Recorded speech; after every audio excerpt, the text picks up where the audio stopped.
Maxwell Rothschild stood at the floor-to-ceiling windows of his penthouse office, watching the Manhattan skyline with unseeing eyes. The document on his desk seemed to mock him, pages of numbers that spelled out his downfall. The failed investment in Asian markets had cost him nearly everything. His company, Rothschild Enterprises, was bleeding money at an alarming rate. $3 billion lost in less than a month. The kind of loss that ended careers, destroyed legacies, and turned titans of industry into cautionary tales. He lifted the crystal tumbler of scotch to his lips, his third of the morning. The amber liquid burned going down, but did nothing to dull the sharp edge of panic clawing at his chest. His phone buzzed again, probably another creditor. He'd been dodging calls all morning, watching his empire crumble in real time as the market responded to rumors of his company's instability.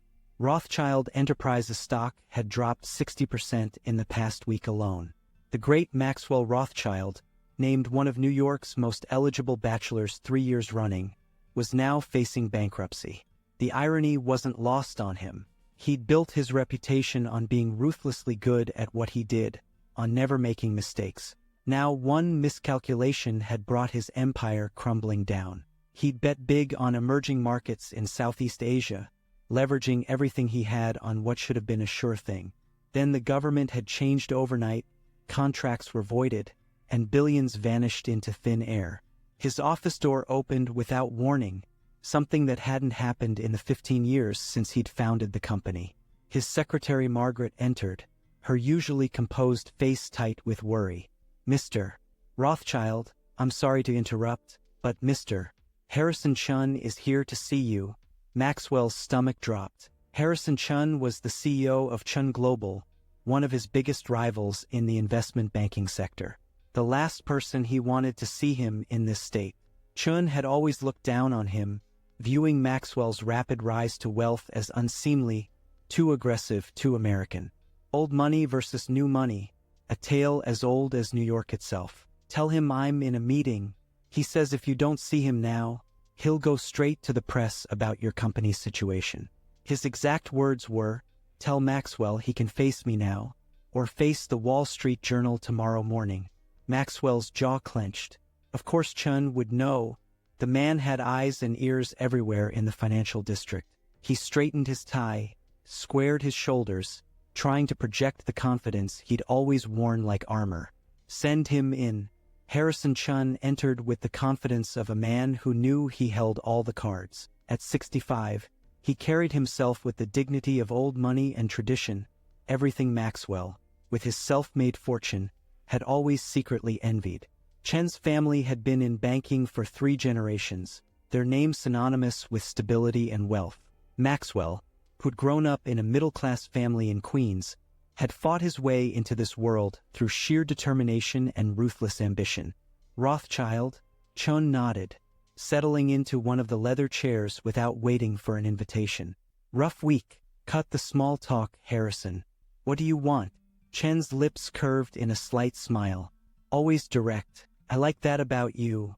He reached into his briefcase and pulled out a thick folder. "I have a proposition that could save your company." Maxwell's pride warred with his desperation. The rational part of his brain knew he should listen. Chun Global had the resources to bail him out. But accepting help from Harrison Chun felt like swallowing broken glass. "I'm listening. I'm willing to cover your losses. All of them, including the private loans you took out trying to stop the bleeding." Chen's dark eyes fixed on Maxwell's face. $3 billion, give or take, plus enough capital to stabilize your company's stock price. Maxwell's eyes narrowed. Nothing in life came free, especially not from Harrison Chun. "And what do you want in return? My company? Because if you think I'm going to hand over everything I've built." Chun laughed, the sound surprisingly warm. No, nothing so crude. "I want you to marry my daughter." The words hung in the air between them. Maxwell waited for the punchline, but Chen's expression remained serious. Through the fog of shock, Maxwell's mind raced. Chen had a daughter? He'd never mentioned her in any of their previous encounters. "You're joking. I assure you, I'm not." Chun opened the folder, spread out several documents. My daughter, Catherine, is brilliant, MBA from Harvard, PhD in economics from Yale. She's been working as my company's chief strategy officer for the past 3 years, though we've kept her role quiet. The marriage would be mutually beneficial, combining our family's resources and expertise. Maxwell ran a hand through his dark hair. This isn't the 1800s, Harrison. Arranged marriages went out of style a long time ago. Did they? Chen's eyes glittered. Or did they just become more sophisticated? Look around you, Maxwell. How many of your peers married for love alone? Marriage has always been about alliances, about building something greater than ourselves. He paused. Besides, you're hardly in a position to be picky. The truth of those words stung. Maxwell looked down at the documents, marriage contract, financial agreements, everything laid out in clean, legal language. The numbers were staggering. Chen was offering not just to cover his losses, but to inject enough capital to make Rothschild Enterprises stronger than ever. And if I refuse, then I wish you luck explaining to your shareholders why you lost their money. I'm sure the press will have a field day with it. Chen stood, straightening his impeccable suit. The papers are all there, including photos of Catherine. Take your time reviewing them. You have until tomorrow morning to decide. After Chen left, Maxwell sank into his chair, loosening his tie. His hands shook slightly as he opened the folder again, finding the photos. Catherine Chen was beautiful. He had to admit, tall and elegant, with her father's sharp cheekbones and an intelligence that burned in her dark eyes. In another situation, she was exactly the type of woman he would have pursued. But this felt wrong, like admitting defeat, like proving every person who'd ever sneered that he wasn't really good enough for their world right. He'd spent his entire adult life proving he belonged in their circles, that he could play their game better than they could. Now he was being offered a way out, but at the cost of his independence.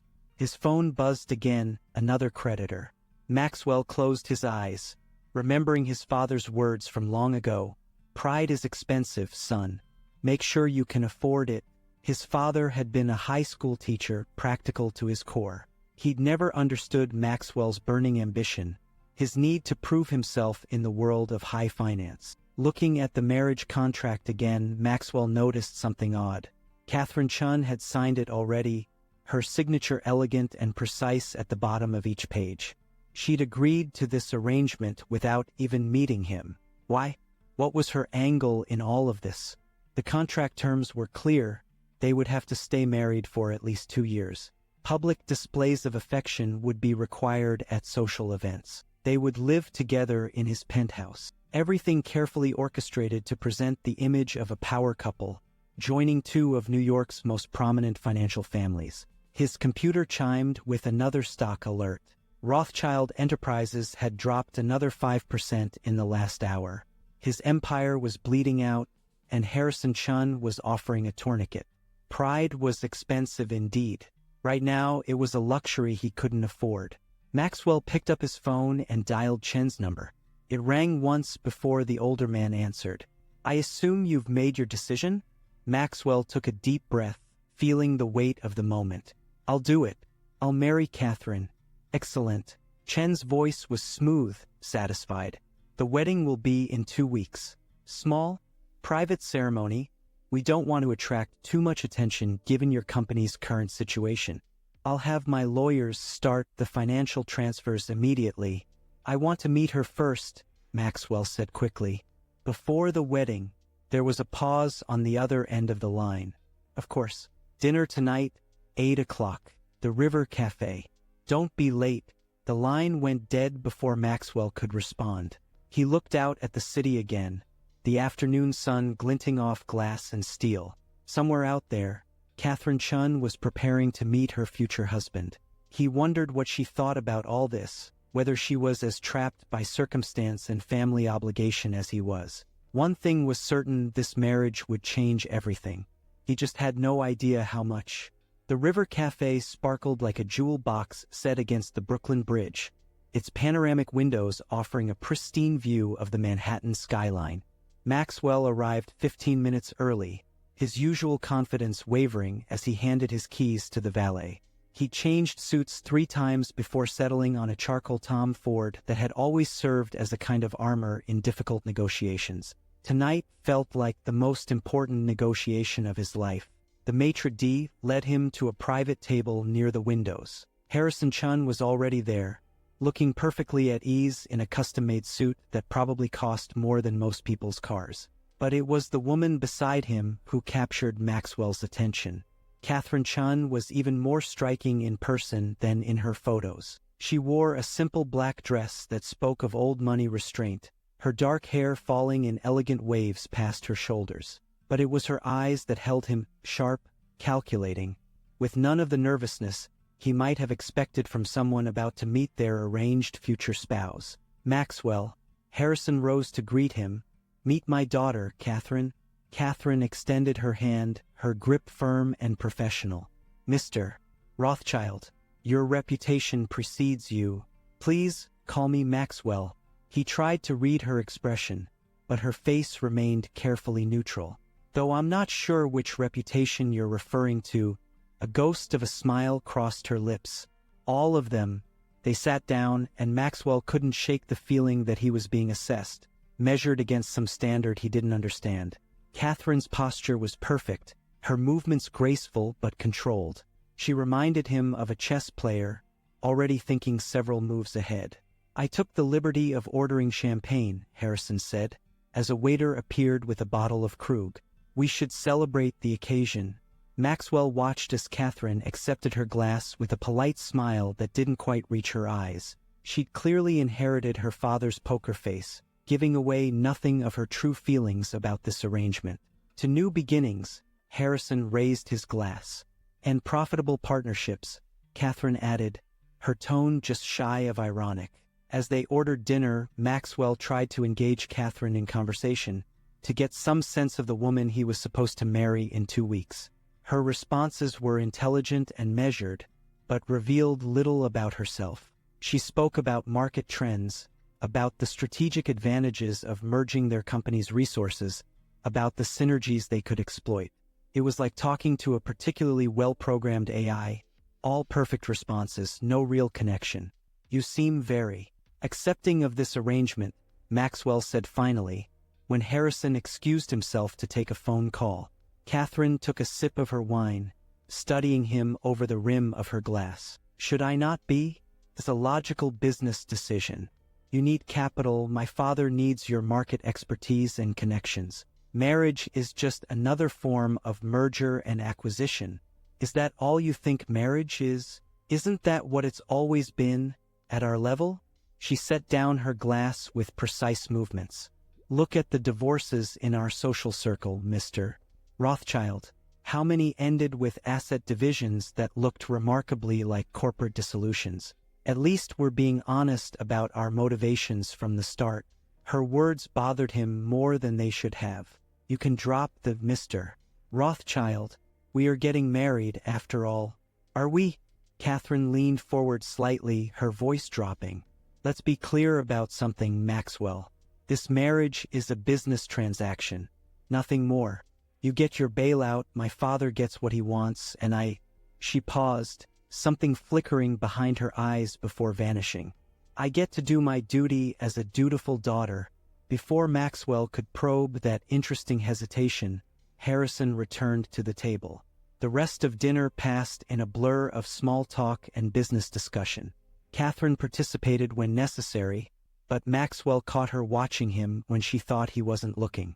There was something in those glances, not attraction or interest, but something more complex, almost like she was waiting for something. As they were leaving, Catherine pulled him aside in the restaurant's elegant foyer. "One more thing, Maxwell. I have conditions for this marriage beyond what's in the contract." "Oh, I maintain my separate residence. I'll stay at the penthouse when necessary for appearances, but I need my own space. I keep my position at Chun Global. And most importantly, I maintain my financial independence. Any joint accounts or investments will be strictly for show." Maxwell studied her face, trying to understand what was really going on behind those guarded eyes. "Those terms weren't in the contract your father showed me. My father doesn't know about these conditions, and he won't." There was steel in her voice now. "Do we have a deal?"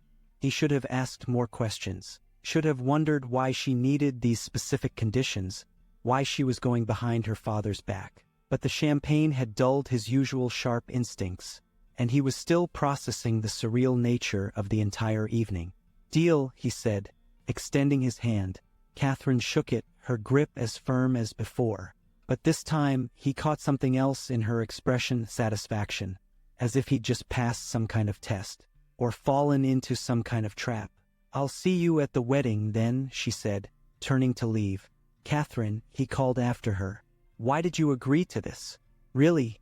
She paused, looking back at him with those inscrutable eyes. "Everyone has their reasons, Maxwell. You'll understand mine soon enough." As he watched her walk away, Maxwell couldn't shake the feeling that he'd just signed a contract whose true terms he didn't understand. Catherine Chun was playing some kind of game, but he couldn't see the board clearly yet. The next 2 weeks passed in a whirlwind of preparations. True to his word, Harrison Chun moved quickly to stabilize Rothschild Enterprises. The injection of capital stopped the bleeding, and the announcement of the upcoming marriage between Maxwell and Catherine sent the stock soaring. The market loved the idea of joining two financial powerhouses. Maxwell threw himself into work, trying not to think too hard about the approaching wedding. His lawyers combed through every document, every agreement, looking for hidden catches or traps. They found nothing unusual, just a standard, if extremely detailed, marriage contract between two wealthy individuals. But he couldn't forget Catherine's private conditions, or the way she'd looked at him that night at dinner. She was hiding something, playing some longer game that he couldn't see yet. The question was, what did she really want? The answer would come sooner than he expected, and it would shake the foundations of everything he thought he knew about himself, his business, and the woman he was about to marry. The wedding was a masterpiece of understated elegance, held in the private garden of the Chun family estate in the Hamptons. Despite Harrison's talk of keeping things small, over 200 of New York's elite filled the manicured grounds. Every detail had been perfectly orchestrated, from the string quartet playing Pachelbel's canon to the white roses that seemed to float in crystal bowls on every table. The press had been carefully managed, just enough coverage to make it newsworthy, but not enough to seem ostentatious given Rothschild Enterprises' recent troubles. Maxwell stood at the altar, feeling like an actor in a play he hadn't rehearsed. The Tom Ford tuxedo fit him perfectly, but his collar felt too tight, the October air too thick. He watched Catherine walk down the aisle on her father's arm, wearing a Vera Wang gown that probably cost more than most cars. She was breathtaking, of course. Everything about this wedding was breathtaking, and all of it felt completely wrong. The ceremony passed in a blur. They exchanged rings and vows, promising things neither of them meant. When the officiant pronounced them husband and wife, Maxwell leaned in to kiss his bride. It was their first kiss, brief, chaste, purely for show. But he felt Catherine tense slightly at his touch, a nearly imperceptible flinch that no one else would have noticed. The reception that followed was a carefully choreographed dance. They moved among their guests, accepting congratulations, playing the part of the happy couple. Catherine was brilliant at it, her smile never wavering, her hand resting just so on Maxwell's arm. But there was a distance to her, as if she were operating on autopilot. "You're very good at this," he murmured during their first dance, as photographers circled like well-dressed sharks. "I've had practice," she replied, her smile never faltering. "Playing roles is what we do, isn't it? Is that what this is to you? Just another role?" Her eyes met his, something hard and unfamiliar flickering in their depths. "Isn't that what it is to you? The desperate businessman, saved by a profitable marriage? We're all playing our parts, Maxwell. Some of us are just more honest about it." Before he could respond, Harrison Chun appeared at their side, cutting in for a dance with his daughter. Maxwell watched them move across the floor, noting how Catherine's whole demeanor changed with her father. She seemed smaller somehow, more contained, like a wild thing that had been carefully trained to perform on command. The rest of the reception passed in a champagne-fueled haze. Maxwell caught glimpses of Catherine throughout the evening, charming his business associates, laughing at just the right moments, playing her role to perfection. But there were moments when he caught her mask slipping, brief instances when she thought no one was watching. In those moments, her face held something that looked almost like grief. They left the reception in a classic Rolls-Royce, headed for Maxwell's penthouse. Catherine sat as far from him as the back seat would allow, staring out the window at the passing lights of Long Island. "We don't have to consummate anything," Maxwell said, breaking the heavy silence. "The contract doesn't require it." Catherine's laugh was sharp and brittle. "How considerate of you. Don't worry, Maxwell. Your virtue is safe with me." When they arrived at the penthouse, Catherine immediately headed for the guest room she'd had decorated for herself. But she paused at the door, turning back to face him. "You should know something," she said, her voice oddly formal. "I'm not here because my father forced me. I chose this. Why? You'll understand soon enough." She gave him a smile that didn't reach her eyes. "Get some sleep, husband. Tomorrow's another performance." The next few weeks settled into a strange routine. They lived together but apart, sharing space but rarely interacting beyond what was necessary for appearances. Catherine was rarely home, spending most of her time at Chun Global or at her separate apartment. When they did see each other, it was usually at social events where they performed their roles as the perfect power couple. Maxwell threw himself into work, using Catherine's family connections to rebuild and expand his company's influence. Having the Chun name attached to Rothschild Enterprises opened doors that had previously been closed to him. Business was better than ever, but something nagged at him. Little things that didn't quite add up. The way Catherine would sometimes be on her phone late at night, speaking in hushed tones in Mandarin. The mysterious meetings that didn't appear in her official calendar. The way she seemed to know things about his business dealings before he announced them.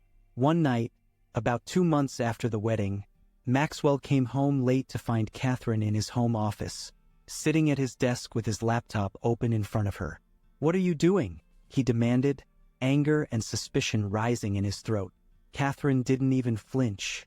She looked up at him calmly, her fingers still moving over the keyboard. "Getting what I came for. What's that supposed to mean?" She turned the laptop around so he could see the screen. On it was a folder of documents he'd never seen before, internal memos, emails, financial records dating back 5 years, all related to a series of land deals in Queens. "Do you remember a man named James Zhang?" Catherine's voice was soft but deadly. He owned a small electronics repair shop in Flushing.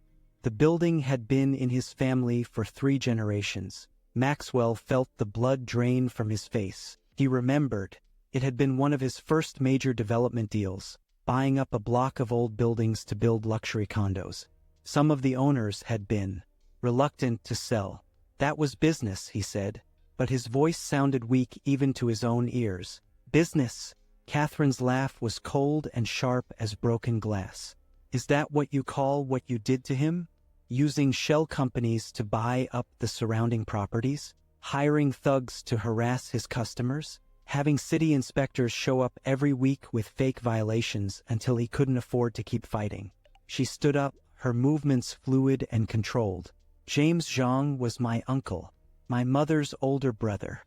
When he lost his business, he lost everything. The shame of it killed him. My mother never recovered from his death. The pieces started falling into place. The careful conditions she'd placed on their marriage. The way she'd agreed so easily to the arrangement. The satisfied look in her eyes when he'd accepted her terms. This whole thing," he said slowly, "the marriage, the bailout. It was all about revenge, justice." Catherine corrected him. "My father doesn't know. He really did think this marriage was just good business. But I've spent the last 5 years tracking every deal you ever made, every person you stepped on to climb to the top. And now I have proof of all of it."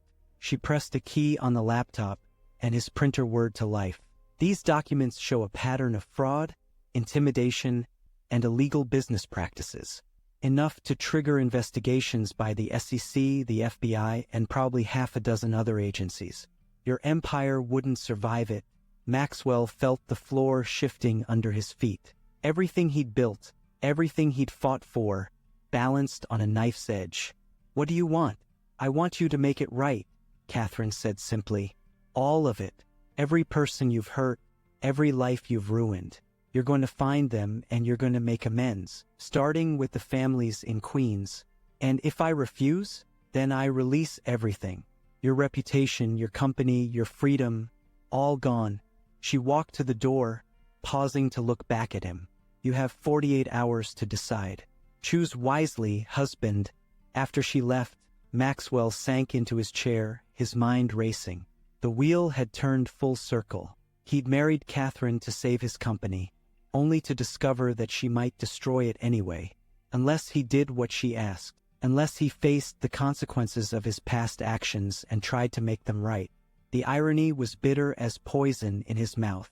But as he sat there, staring at the documents that detailed his own ruthlessness, something else stirred in his chest, something that felt uncomfortably like conscience. The next 48 hours were the longest of Maxwell Rothschild's life. He barely slept, spending hours poring over the documents Catherine had uncovered. Each page revealed another piece of his past he'd tried to forget, another person whose life he'd damaged in his relentless pursuit of success. The James Zhang case wasn't even the worst of it. There was the elderly couple in Brooklyn who'd lost their restaurant of 30 years because he'd wanted the property for a parking structure. The small import business he'd deliberately undercut until they went bankrupt, just so he could acquire their distribution networks. The family-owned manufacturing company he'd hostile takeovered and stripped for parts, leaving 50 people without jobs right before Christmas. Reading through it all, Maxwell barely recognized himself. Or rather, he recognized himself all too well, the ambitious young man who'd convinced himself that business was just business, that emotions had no place in the world of high finance. He'd built his fortune on other people's ruins, and he'd never lost a moment's sleep over it. Until now. On the morning of the second day, Maxwell found himself driving through Queens, retracing the steps of his first major development deal. The old neighborhood had changed. His luxury condos rose like glass and steel monuments to gentrification. But pockets of the old community remained, stubbornly holding on despite the rising rents and changing demographics. He parked his Bentley in front of what used to be James Zhang's electronics shop. The building now housed an artisanal coffee shop, its windows advertising $5 lattes to young professionals who probably had no idea what had stood here before. Maxwell closed his eyes, remembering the day he'd first walked in, offering what he'd thought was a generous buyout. James Zhang had refused politely but firmly. "This shop was my father's, and his father's before him," he'd said in accented English. Some things are worth more than money. Maxwell hadn't understood then. Money was money, everything had its price. So he'd applied pressure, used every trick he'd learned in business school and on Wall Street. When Zhang still wouldn't sell, Maxwell had gotten creative and cruel. "Sir, are you okay?" Maxwell opened his eyes to find a young Asian woman looking at him with concern. She wore the coffee shop's apron and name tag. "Yes, I used to know the man who owned the electronics shop that was here before." The woman's face softened. "Mr. Zhang? He was my uncle too. Did you know him well?" Maxwell's heart stopped. "Too. I'm Jenny Zhang. James was my father's brother." She studied his face more carefully. "Wait, I know you. You're Maxwell Rothschild, the man who married Catherine Shin." The pieces clicked into place. This wasn't a coincidence. Catherine had known he would come here, known he would have to face the consequences of his actions up close and personal. "Jenny, he swallowed hard. "I need to tell you something about what really happened to your uncle's shop." For the next hour, they sat in the back of the coffee shop while Maxwell confessed everything. Jenny listened in silence, her face growing harder with each revelation. When he finished, she was quiet for a long moment. "Why are you telling me this now?" she asked finally. "Because I need to make it right," Maxwell said, surprising himself with how much he meant it. "I can't undo what I did, but I can try to help your family recover what was lost." Jenny's laugh was bitter. "Money can't bring my uncle back, can't fix what his death did to our family." "I know." Maxwell pulled out a folder he'd brought with him. "That's why I'm not just offering money. I want to help your family rebuild, not just here, but everything your uncle dreamed of doing with his business. I've spent the last 2 days researching electronics repair franchises, looking at commercial properties in the area. If you're interested, I want to help you start something new, something that would have made your uncle proud." Jenny took the folder with trembling hands, her eyes widening as she read through his proposal. You're serious about this?" "Completely." Maxwell met her eyes steadily. "I can't change the past, but I can try to build a better future. With your family's permission, I'd like to start here." When Maxwell left the coffee shop 3 hours later, he had a new perspective on what Catherine was trying to teach him. This wasn't just about revenge or justice. It was about understanding the real cost of his actions, about seeing the human faces behind the business deals. He drove straight to Catherine's private apartment, knowing she would be there. Her face showed no surprise when she opened the door. "You went to Queens," she said. "It wasn't a question. You knew I would." He stepped inside, noting how the apartment reflected Catherine's true personality in a way their shared penthouse never did. Simple, elegant, with framed family photos showing happier times. "You set it up so I'd meet Jenny. Jenny runs that coffee shop every Tuesday morning." Catherine moved to the kitchen, putting on water for tea with practiced movements. "I thought seeing her might help you understand." "I do understand now." Maxwell accepted the cup she offered him. "I've spent my whole life thinking that success in business meant being ruthless, that showing compassion was a weakness. I was wrong." Catherine studied him over her teacup. "Words are easy, Maxwell. Actions are what matter." "I know. That's why I've already started." He pulled out his phone, showing her the documents he'd signed that morning. "I'm setting up a foundation, $10 million to start, with a focus on helping small businesses affected by predatory development practices. Jenny's family's new business will be the first recipient, but not the last." Catherine's expression didn't change, but something shifted in her eyes. "That's a start. It's more than that." Maxwell set down his cup, leaning forward. "I want your help, Catherine. You understand both sides of this, the corporate world and the human cost. Help me identify the people I've hurt, figure out how to make things right. Not just throw money at the problem, but really fix what I broke." "Why should I believe you're serious about this?" "Because for the first time in my life, I'm not thinking about profit or power or winning. I'm thinking about legacy, not the kind that gets written about in Forbes, but the kind that actually matters." He met her gaze directly. "You married me to get justice for your uncle. Stay married to me to help make sure no one else has to go through what your family did." Catherine was quiet for a long moment, her fingers tracing the rim of her cup. "It won't be easy. Some wounds don't heal just because you say you're sorry." "I know, but I'm willing to try if you are." He hesitated, then added, "And maybe along the way we could try being something more than just business partners. Something real." A ghost of a smile touched Catherine's lips. "One step at a time, Maxwell.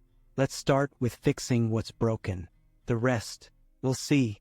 As Maxwell drove home that night, he felt lighter somehow, as if a weight he hadn't known he was carrying had been lifted. His phone buzzed with a text from Catherine. "Meet me tomorrow at 9. I have a list of people we need to talk to." He smiled, realizing that this was just the beginning. The path ahead wouldn't be easy, but for the first time in his life, Maxwell Rothschild was ready to do something truly meaningful with his success. And maybe, just maybe, find something more valuable than all the wealth he'd accumulated: redemption, purpose, and possibly even love. But first, he had a lot of work to do, starting with making things right, one person at a time. 1 year later, Maxwell stood in front of a crowd gathered for the opening of the new Zhang Family Technology Center in Queens. The modern 3-story building gleamed in the morning sun, its glass facade reflecting the neighborhood that had shaped James Zhang's legacy. Inside, state-of-the-art repair facilities stood alongside classrooms where local youth would learn electronics repair and technology skills. Jenny Zhang stood beside him at the podium, her eyes bright with tears as she addressed the community. The center was more than just a business. It was a tribute to her uncle's memory and a beacon of hope for the neighborhood. Maxwell watched the faces in the crowd, recognizing many of them as people whose lives he'd touched, for better or worse, during his years of aggressive business dealings. Catherine sat in the front row, her expression thoughtful. Over the past year, their relationship had evolved in ways neither of them had expected. What had started as a marriage of convenience, built on revenge and redemption, had slowly transformed into something more complex and genuine. They'd spent countless hours working together, tracking down people Maxwell had wronged, finding ways to make amends that went beyond mere financial compensation. Catherine's insight had been invaluable, helping him understand that true restitution required more than just writing checks. It required time, effort, and genuine commitment to change. After the ceremony, as people toured the new facility, Maxwell found Catherine standing alone in one of the classrooms, running her fingers along a workbench. "My uncle would have loved this," she said softly. "He always wanted to teach, to pass on his knowledge to the next generation." Maxwell moved to stand beside her. "Jenny told me she's already got a waiting list for the training programs." "I know. I helped her review the applications." Catherine turned to face him. "You've surprised me, you know. When I married you, I thought you were incapable of real change." "I surprised myself," Maxwell admitted. "I thought making amends would feel like punishment. Instead, it's been liberating, and it had been." Over the past year, Maxwell had transformed not just his approach to business, but his entire worldview. The foundation he and Catherine had established had helped dozens of small businesses recover from predatory practices, not just his own past victims, but others who had suffered similar fates. More importantly, he'd learned to see success differently. Where once he'd measured it in dollars and deals, now he measured it in lives improved, communities strengthened, wrongs made right. "Your father called me yesterday," Maxwell said, watching Catherine's reaction carefully. "He wanted to know if we're planning to renew our marriage contract when it expires next year." Catherine's face remained neutral, but he saw her fingers tighten slightly on the workbench. "What did you tell him?" "I told him that depends on you." Maxwell took a deep breath. The original contract was about business and revenge. Any renewal would have to be about something else entirely. "What did you have in mind?" "Partnership. Real partnership."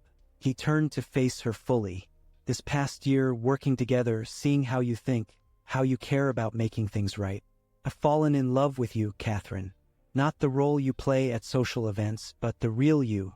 The woman who fights for justice, who sees beyond profit margins to the human cost of every decision." Catherine's eyes widened slightly, the first time he'd ever truly surprised her. "Maxwell, I'm not asking for an answer now," he continued quickly.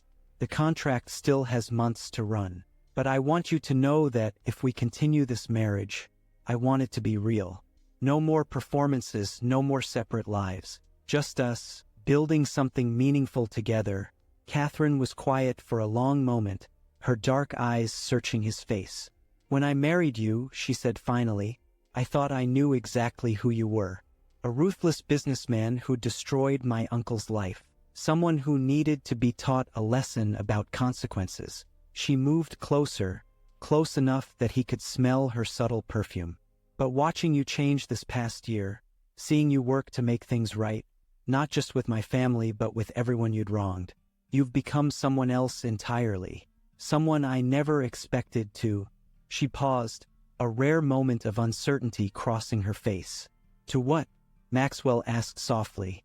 "To fall in love with," she whispered. Maxwell felt his heart stop, then restart with a thundering beat. Before he could respond, Catherine pressed a finger to his lips. "But if we do this, if we make this real, I need to know it's not just about redemption or guilt.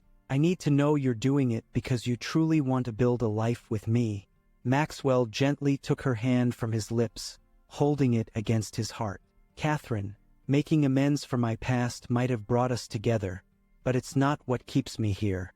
You challenge me, inspire me, make me want to be better not just because I should, but because I want to be worthy of you." A real smile spread across Catherine's face, not the polished one she wore at social events, but something warmer and more genuine. "Then yes," she said, "let's tear up that contract and write our own story." Later that evening, they stood on the balcony of their penthouse, their real home now, not just a stage for their performance. The city stretched out before them, lights twinkling like earthbound stars. "I've been thinking," Catherine said, leaning against the railing, "about expanding the foundation's work. Oh, there are so many neighborhoods like Queens, so many families facing what my uncle faced. We could do more than just react to past wrongs. We could work to prevent them from happening in the first place." Maxwell smiled, recognizing the passion in her voice. It was the same passion that had driven her to seek justice for her uncle, now transformed into something broader and more hopeful. "What did you have in mind?" "A program to help small business owners protect themselves from predatory practices.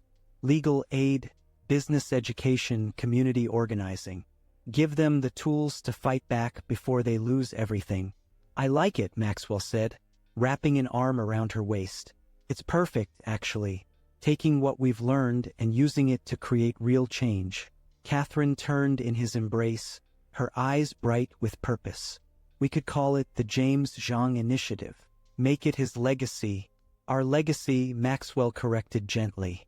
"Yours and mine, together."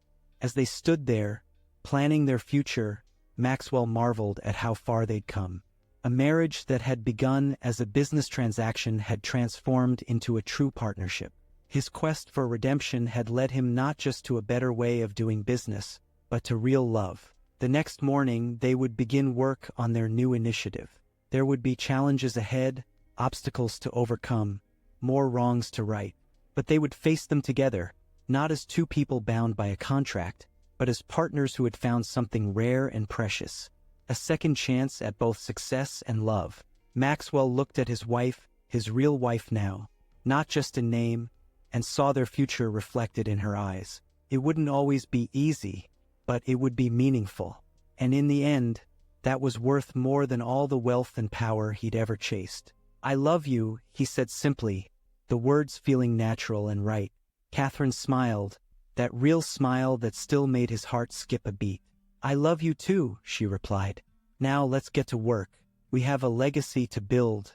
And so ended the story of a marriage that began as revenge and ended as love, of a man who learned that true success wasn't measured in dollars but in lives changed, and of a woman who found that justice could lead to something even more powerful, forgiveness and new beginnings. As the sun set over New York City, Maxwell and Catherine Rothschild stood together, ready to write the next chapter of their story, not as characters in a business arrangement, but as partners in both life and purpose, their shared vision for the future stretching out before them like the endless city lights below. If this story has touched your heart and you want to keep discovering more moments of transformation and deep emotions, subscribe to the channel and join our community. Don't forget to leave a comment, give us a like if you enjoyed it, and most importantly, join us for the next video. Each story is a doorway to a new perspective, and together, we're creating a space to reflect and connect with experiences that truly matter.